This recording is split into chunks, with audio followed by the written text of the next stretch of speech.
she's talking about domestic and international politics, the law,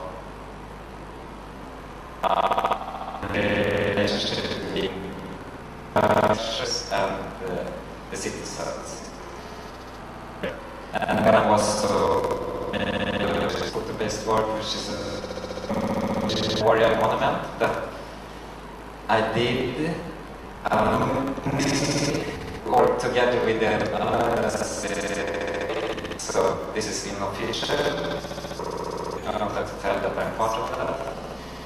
But I'm telling you now to explain. In the middle of the night we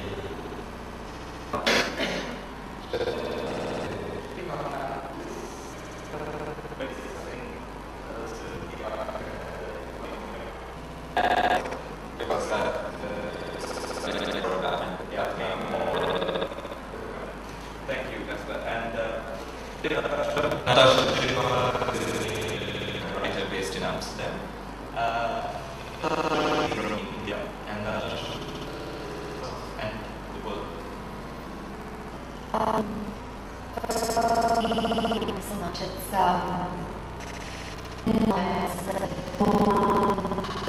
Sri Lanka and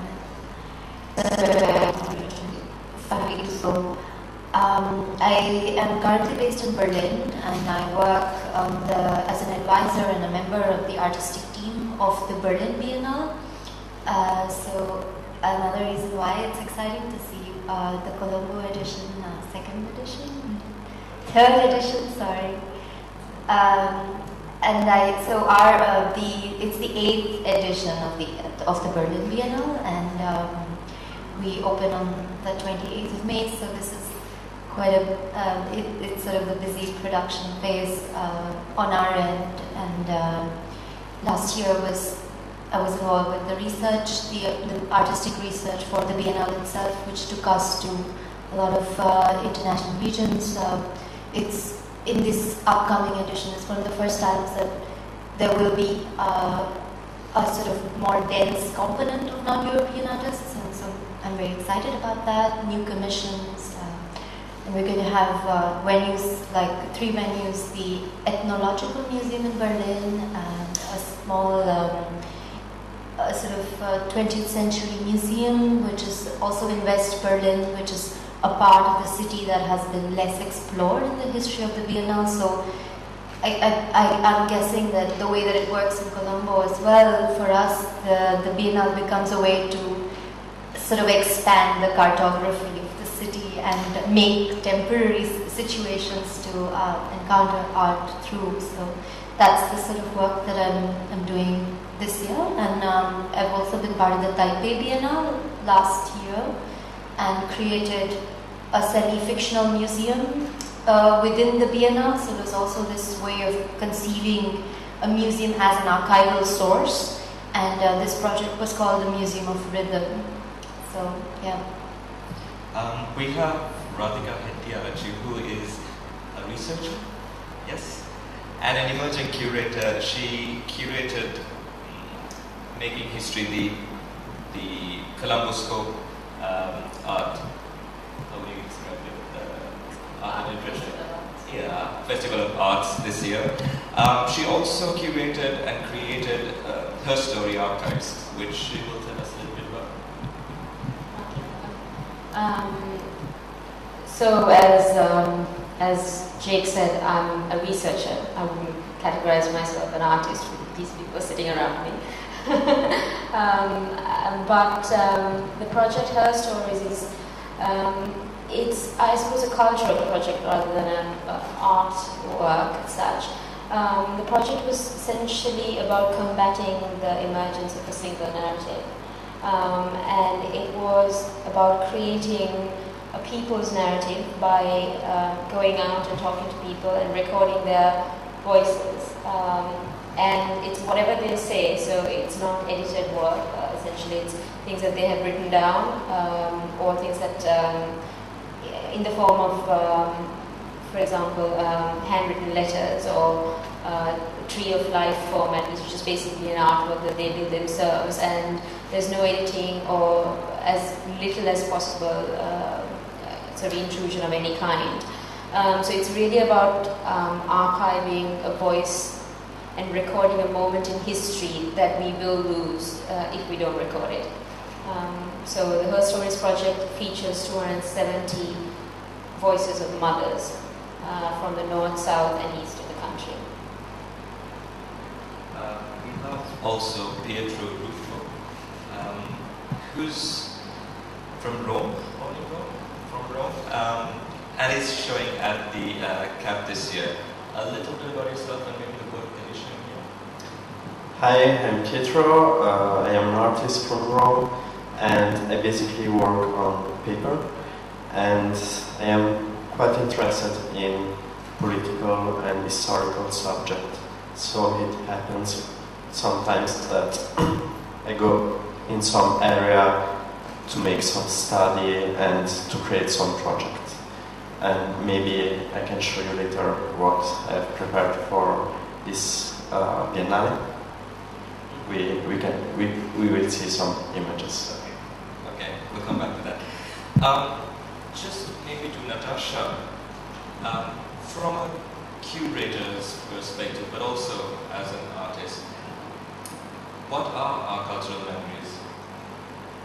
What are cultural memories? What are, our cultural memories? How are they constructed?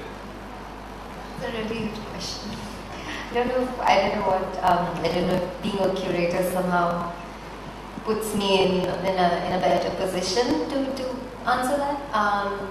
But I think the way that I might be able to make an argument for this question would be to consider how contemporary artists grapple with the notion of a cultural memory, let's say, because the fact that this panel itself is called Archive and Memory brings particularly this subject into view. The fact that for a contemporary artist, the discourse from which memory arises can also be an invented one, and necessarily one that is plural, like Radhika was saying, that the fact that there is an unstable mode of operation in the way that a contemporary artist witnesses cultural memory.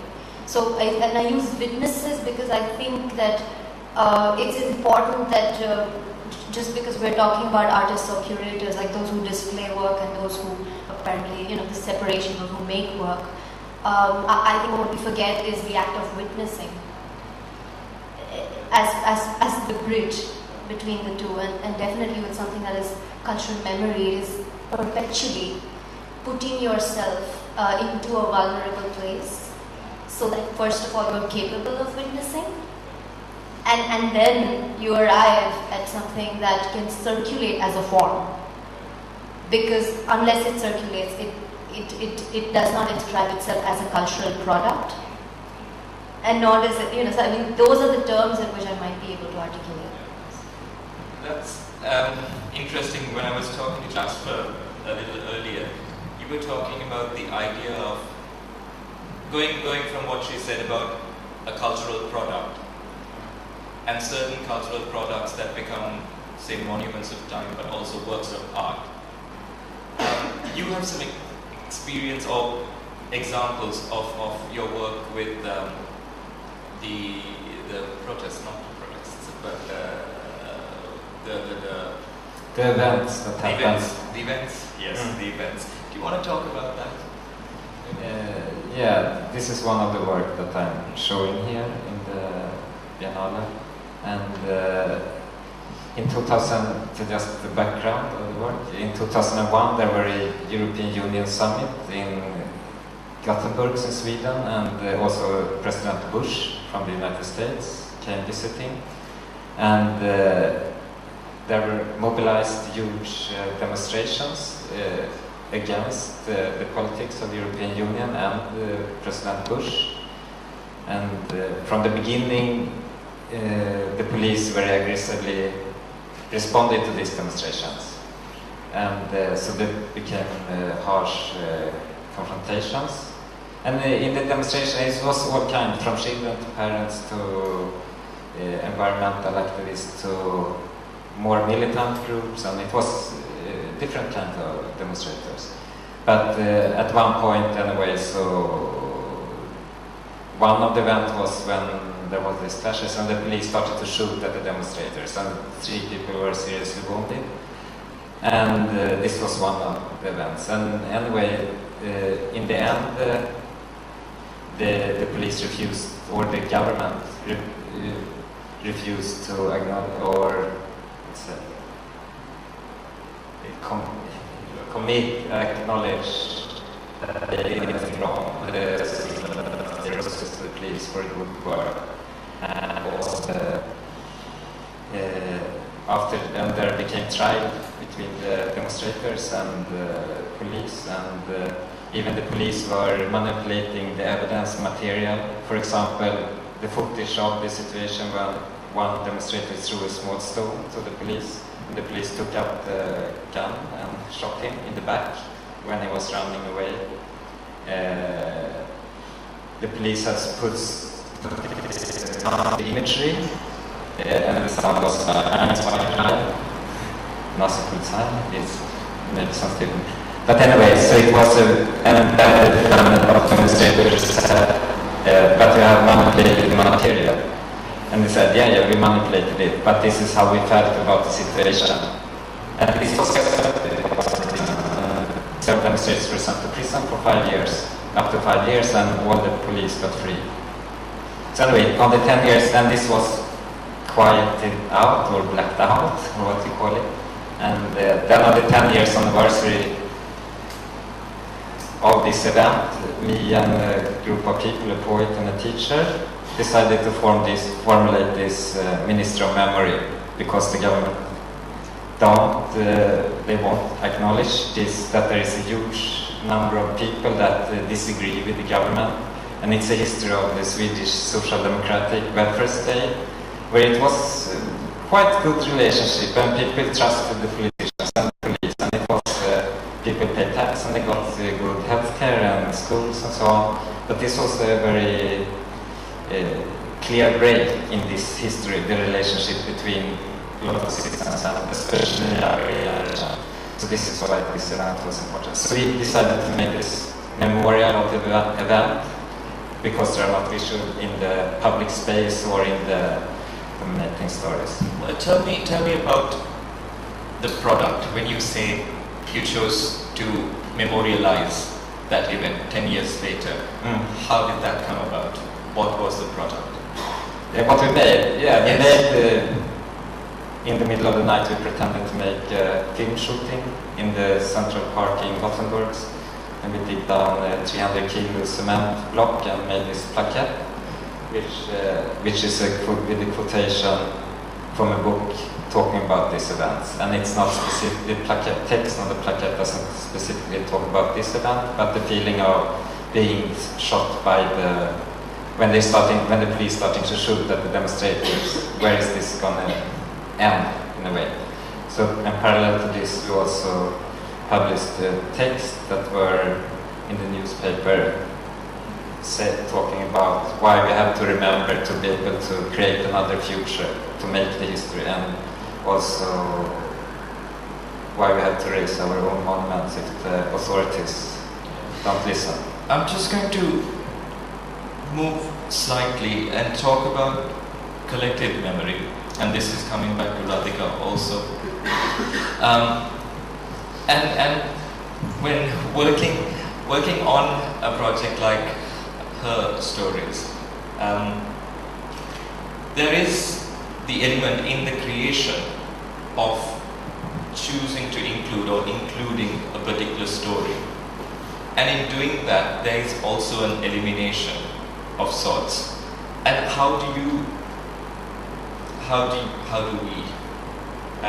as a society, as a community, as artists, as curators, find that idea, that element of inclusion, and then somehow censoring? How would you respond to that?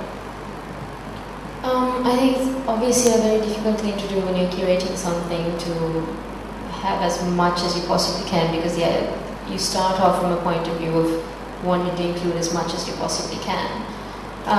In the context of her stories, I think we managed this process by opening it up to anyone who wants to share their story and using it as a platform. So anybody who wanted to share their story volunteered to be a part of the project, and then it was purely based on people who volunteered to share their story, and that was recorded in full. So in a way, the project tried to minimize that kind of authorial or editorial intrusion. But I would say when we did the exhibition, which drew from the 270 stories, to pick 60 stories that could be exhibited. At that point, yes, there had to be sort of very stringent sort of a framework from which we worked, and that was related to sort of similar stories. There are lots of similarities between stories, so we were trying to sort of, reduce that to something that was to the ones that, we reduced the similar ones, and then it was also then related to the way people told their stories, and how if they were very good storytellers, natural storytellers, we included that because it was engaging. And then we included the ones that were very powerful or very different from the others. So yes, at the stage of an exhibition, there was a lot of that going on. It's a very difficult process. Yeah. I know, and even in some of my own work, and we had this conversation today, how does one choose what to include in your own work and what to exclude? Just at this moment, I'm going to open it up for a few questions. If you have any questions to throw at the panel, just do it at any point or indicate to me, and I will. Is there a question? Anyone? No? Okay, I'm just going to go a little further. The political function of collective memory. We spoke about what our cultural memories are, and as artists, how we sort of choose to then memorialize certain events. But talking about the political function of a collective memory, do you think it's, as artists, you're contributing to a larger resistance? Do you see your work as such? Resistance? Do you see your work as something like that? Anybody? That's just a general question. Just to say one sort of thing which relates to whether we are contributing to a larger resistance, but also deals with this question of what does it mean to make a monument that is almost non-monumental. I mean, that's definitely non-monumental, and that also somehow performs as a symbolic entry into something that can oppose the framework of the nation state as such. Because the thing is, at least in the way that I see the work of a lot of artists that I've been involved with closely, and then also yours, if I may add that in to this response, it's sort of, I feel like even if we go into sort of the recent protests, whether it's in Turkey or whether it's been in Egypt, there have been spaces of resistance which are almost asserting a sort of empty, which are asserting a void, which are sort of asserting a stance of emptiness as a gaze. And that could be a response to the fact that the future will be a blank, sort of an erasure of at an ultimate level if we don't stop now. These sort of moments in which, like, there are instances, even in Syria, where protesters have had blank cards. There is no slogan anymore to be said. I mean, or in Istanbul, where there are people who are sort of just still and silent both. And I am sort of interested in that kind of language, that holds a symbolic space, which is a space for another. It's not simply a constant sort of registration of I am in the geopolitical sense in Sri Lanka, and I'm talking about this war or this violence. It's somehow an echo and that's what I think is interesting when you talk about collective memory as well as collective history. Yeah, I just wanted to sort of say, in relation to the question you asked about the political, I think, there's obviously a difference between memory and memorializing, and memory and remembrance. And I think we've spoken about this before as well. And that has to do with the idea that memory is something that is quite subjective in a sense. And memorializing collects those subjectivities into one and then chooses what to remember, which becomes then a public, almost exercise. So there's a vast difference between the two things. So in the context of putting something together, curating something that reflects on a multiple or comes from multiple sources and then becomes a collective history, I think you also sort of blur those lines anyway. Even just putting it up there is a statement in a sense, because this is where projects like my project or lots of other things that other people have done, which are archival projects, blur the lines between an archivist, an activist and an artist in a sense, because I don't think you can quite separate that, because the project then lives. For me, it's a digital archive now, and it will be in the public archives as well. So, in a sense, the project lives, and people will engage with it, and hopefully, over time, people use it for whatever different purpose. So it has the potential of becoming anything, and those lines are blurred. I'm going to come now to you, Pedro, and to talk about your work, but your work is very distinct, and we had a very quick chat about it. Do you want to sort of talk about some of the work with architecture and earth? Yes, sure. So, about the subject, memories and archives, I am quite interested in my work on how Earth archives the traces of the history. That's in images. The history of our planet, but also the traces of our civilization. And so these traces are archived in the layer of the Earth. And that's how we are able to rediscover our history and also to build a new kind of history. Oh, too fast. I will be fast, but not that fast. Okay, we can stop here. So, when we dig, we find the traces of our past. And these are the traces that we need to justify our presence in our territory. So these are just baby images that I was interested on. And at a certain time, I began to draw a lot of skull. So I went to a lot of museum and began to draw skull. And I have used this skull to create this kind of flag. That's a flag of Lebanon. And I have used the skull of animals in two ways. In the first way, a form of aggression. You can see the skull with the teeth in evidence, so it is the idea of aggression. In another way, as images that we've seen before, the skull represents a form of layering of a population in his territory.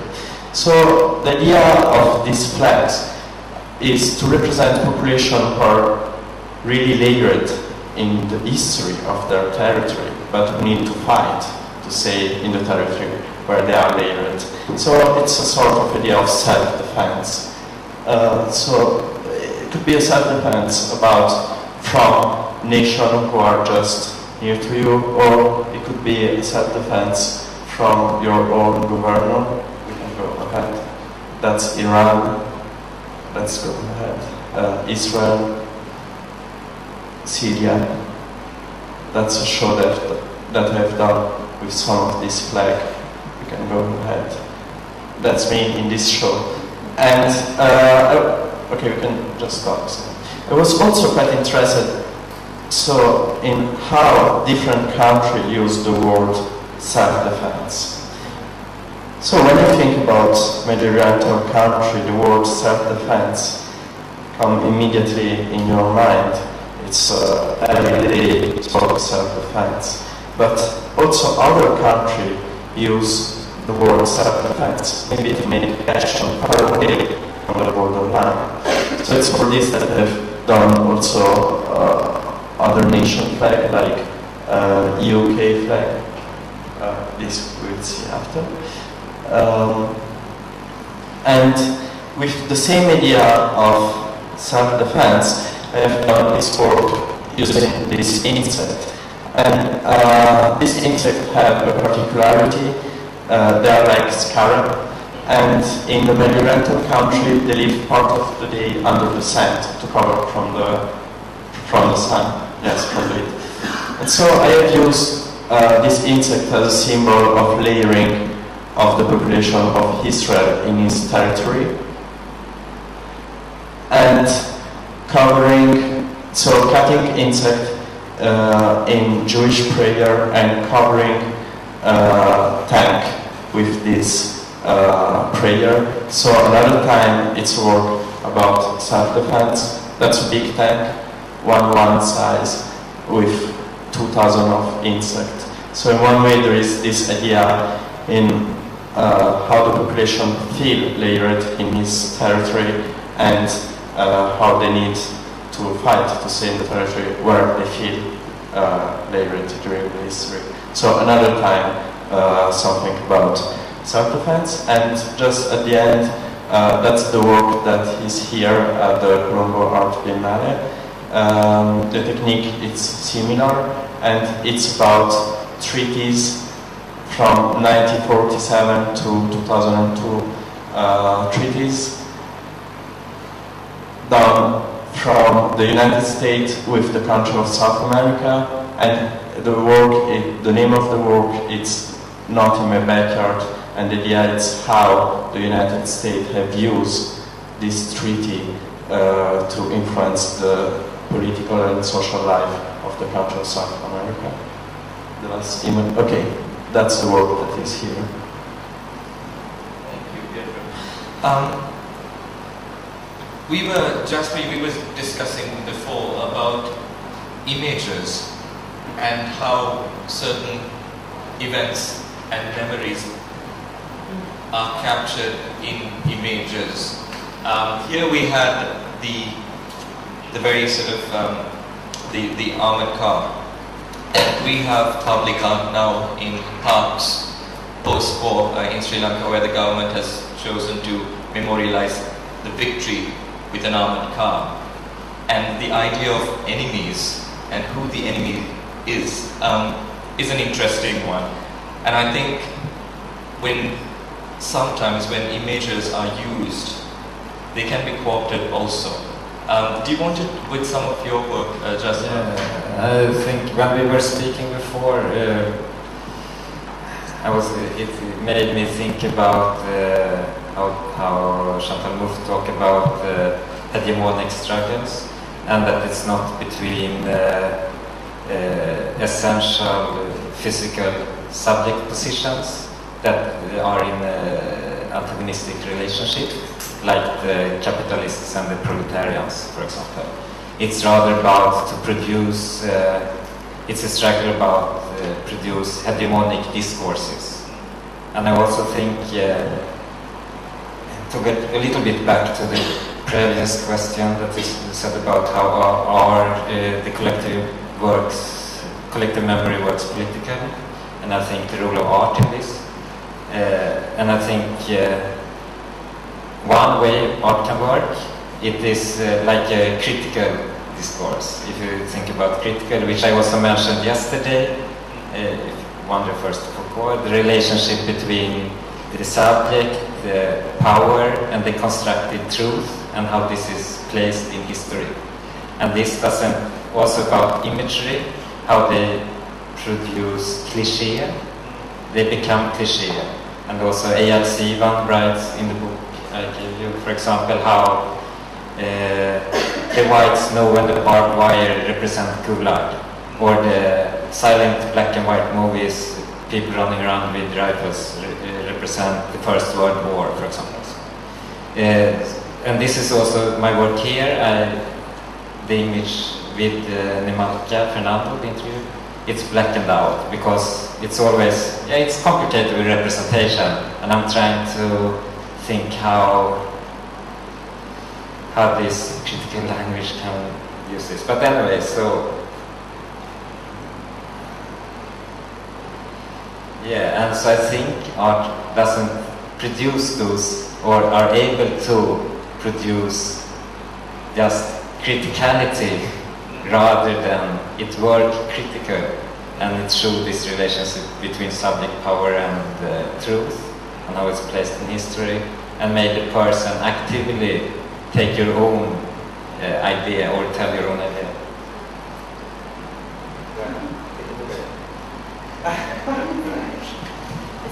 It was from your art piece, maybe. He tried to silence me, but it worked that way. So anyway, so this is how I think art works, to produce counter-hegemonic discursive narratives, which doesn't reproduce this kind of cliche images which made you get stuck in history and rethink. And I think the memory and the past is the history and the memory is always made at present. So it's not something from the past. So that this is also, if you want, you can think about it like this anyway. And if it's made in the present, I think art and art institutions and museums becomes like memorialize history and also or challenge the so-called true history. As an artist, art works politically, and the collective memory is political because it's possible to reconstruct, and you can decide if you want to form the future. So that's interesting. I'm going to read out of the Gothenburg. Do you want to introduce, or? This is a manifesto. Yeah. Are you going to read all of it? No. Because then we should have these selected parts. Yes. You know what? I'll read it to you.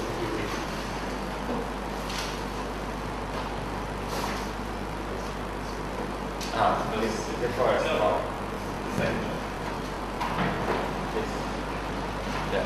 Okay, so this text we published it was published in the newspaper in connection to the making of this memorial, and it was also read during the, opening of it.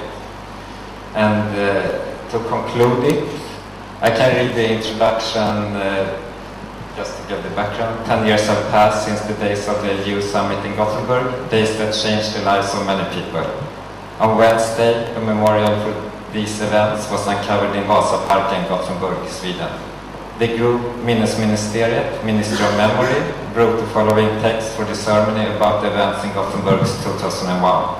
And then it is about memory and why it's important to more specifically about this event, but I will quote some sections that is more specifically connected to this talk.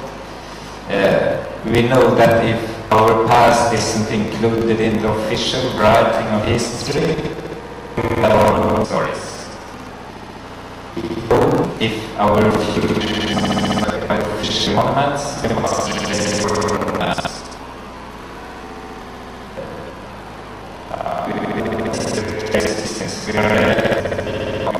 history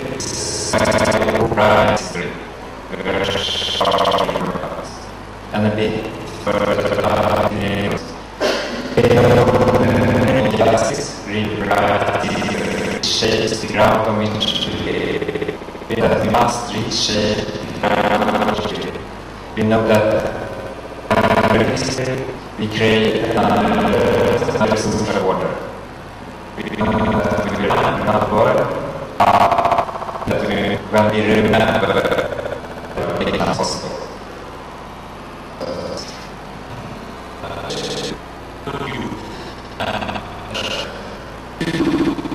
The archive. We spoke about museums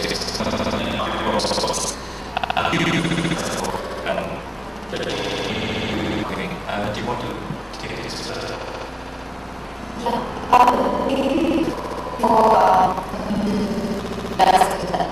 To just concept of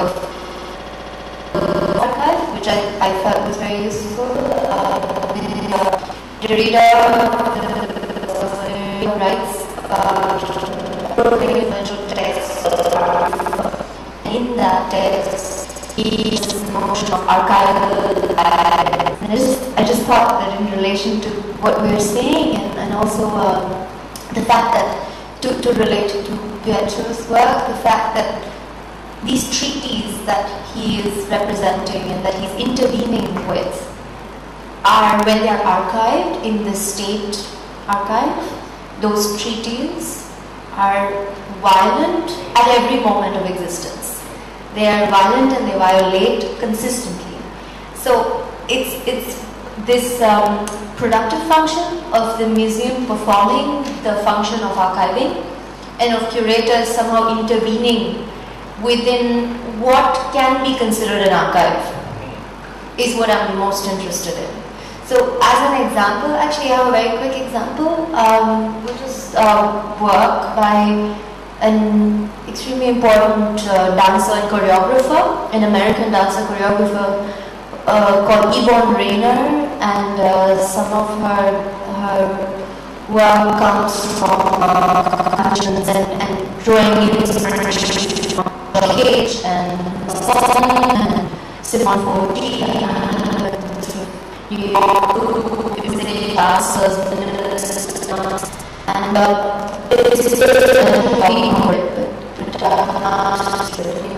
it's called, and it was made in 1960, and at this I cannot move, and it's who then performs as the what we see here is the artist moving with her hand as a way to indicate her repertoire of choreography.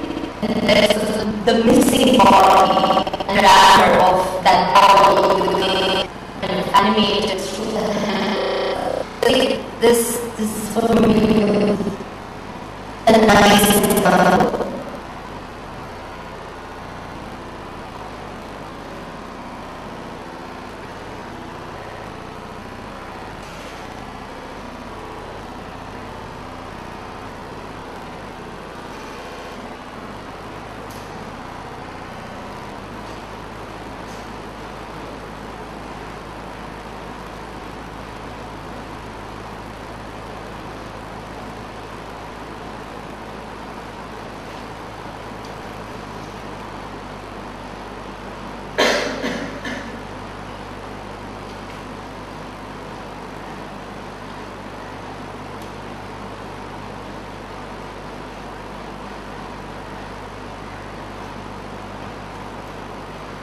I mean, it's very abstract and very subtle, and it sort of comes from the 60s. But so it's within that kind of vocabulary of work. But the fact that I like the idea of the body as an archive. Yeah, and the earth and architecture as an archive. Yeah. I'm interested also in societies and communities and collective memory as archiving as well. The notion of archive of communities and their stories.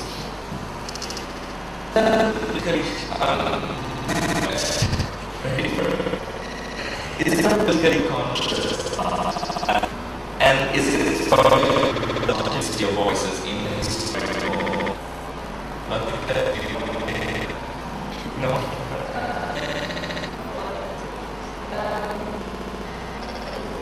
So you're asking me the...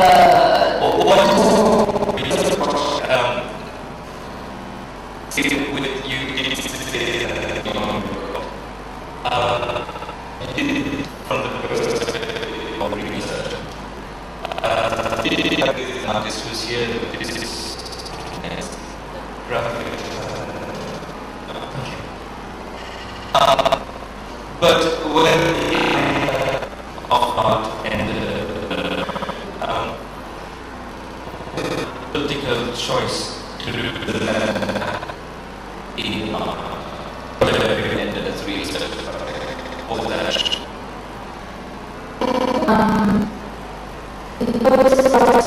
Hoping the idea surreptitiously wasn't a process in a sense. It was a stage I could express the producing something, and in barriers, so it was one way they actually see the product done. And the bar represents the war. People that are important and some people chose out or censor themselves. The option was given them. She decided to take the names.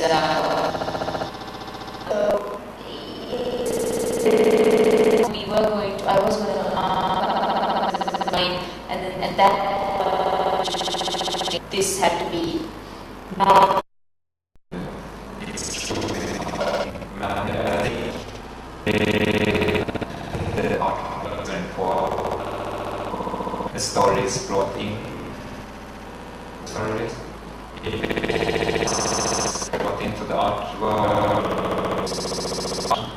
It becomes part. So this is elements, histories that are made.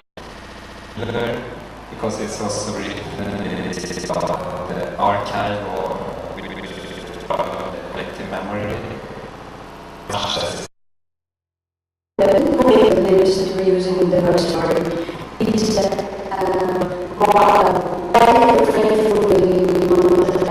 by the people writing the story and telling the story.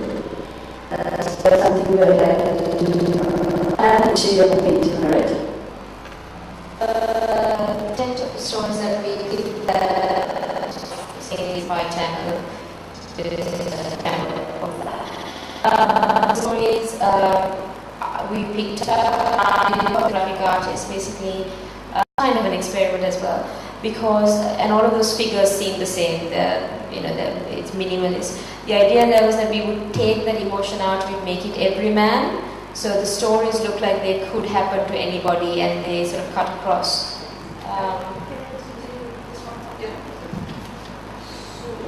Would you say this is where the shift from archiving as research to archiving as outcomes? Is that what it is? That's for us. From exhibition spaces elsewhere to White Cube? That's what it would be? Yeah, thank you.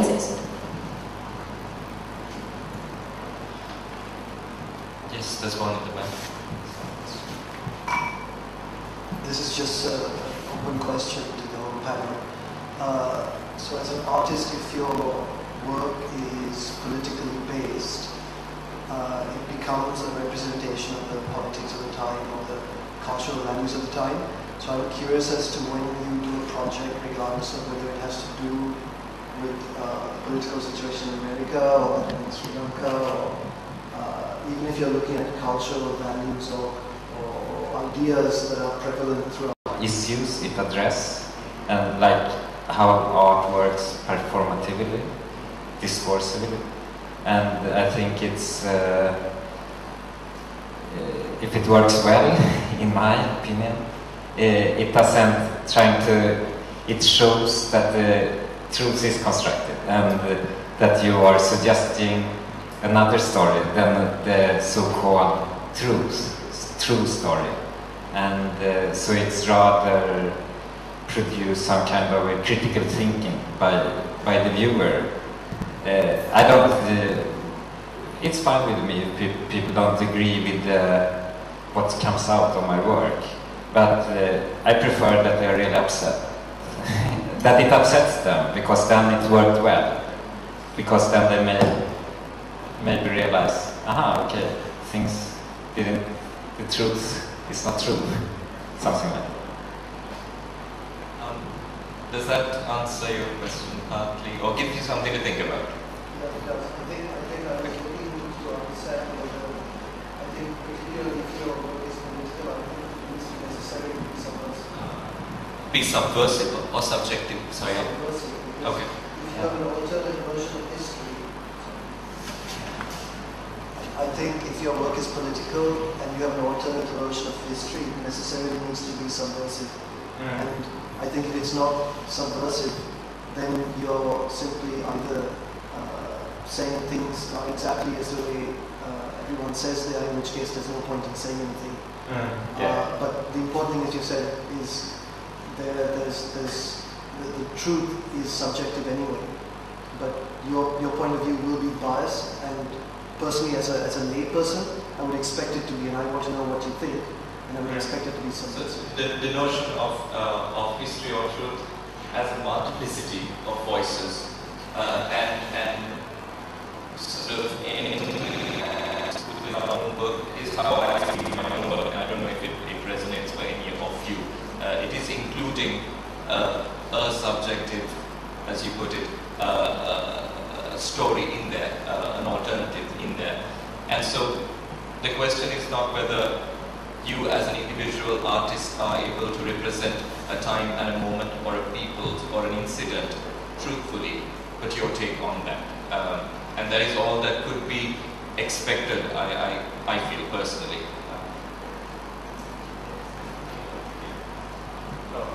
Very simple. I don't think so that artists know where is the truth. I think that artists, no one knows what is the truth. Just artists make a question. Every work of art is a question. It's never an answer to a subject.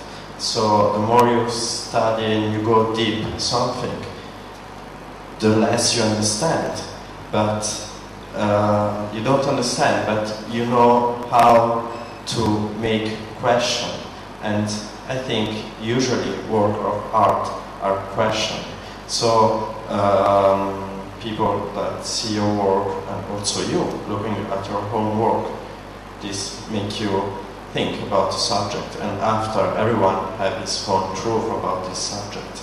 But artists, that's a problem with monuments, because when you build up a monument, it's like you want to say the truth of something, and that's why contemporary artists didn't build up a lot of monuments, because maybe they're a little bit afraid about what is the truth.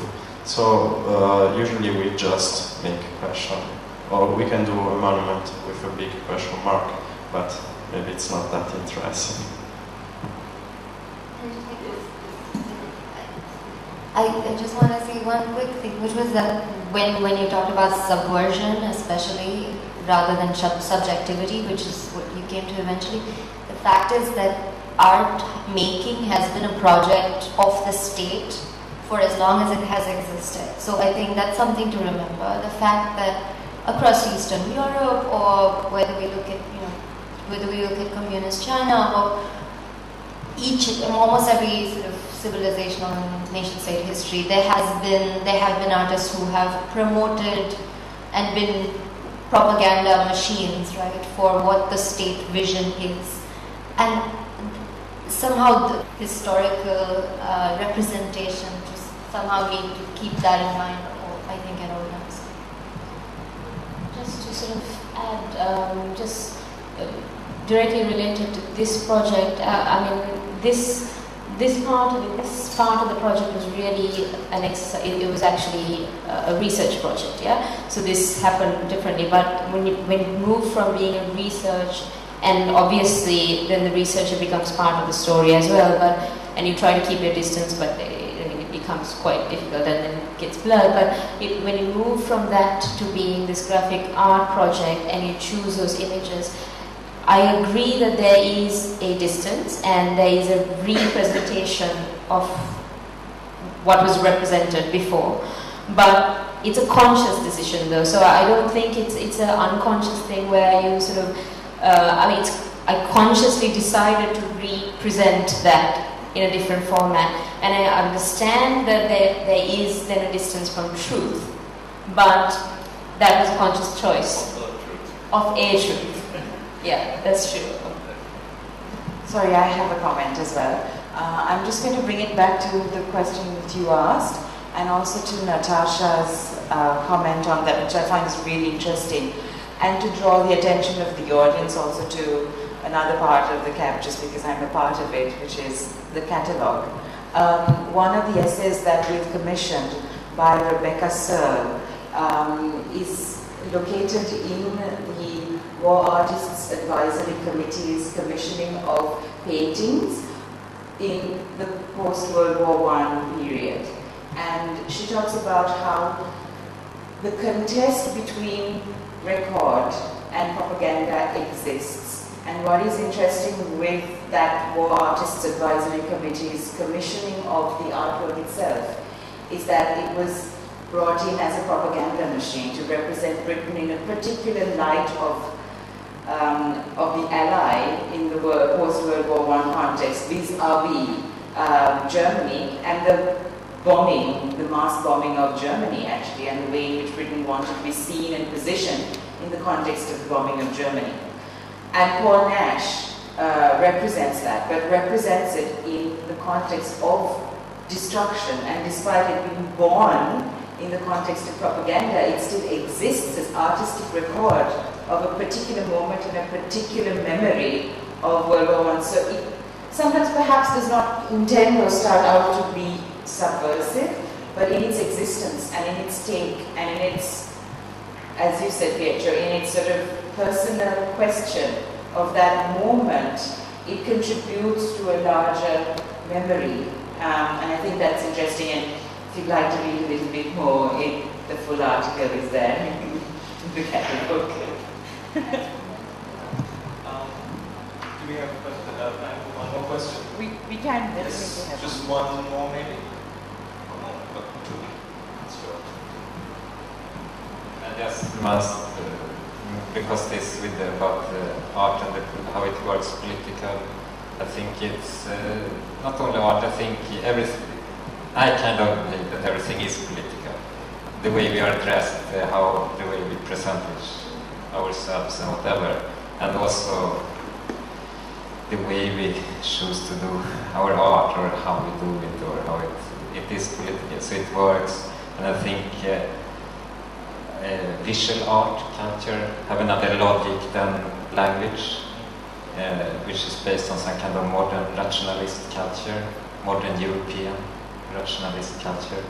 And I think visual culture works according to another logic, and I also think through this it also have a subversive power to challenging the borders around our mind, how we can understand or imagine, our imagination. And I think also art works subversively, just as it is working another logic and can challenge these borders, something like this. So I think in this way it works politically, even, one color painting or whatever, things, Van Gogh or something like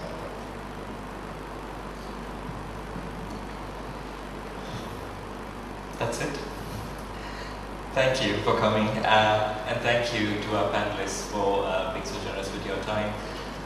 There are a few more artistic talks, and if you need more information, do speak to Ruhani, who's at the end there. But thank you very much for being here.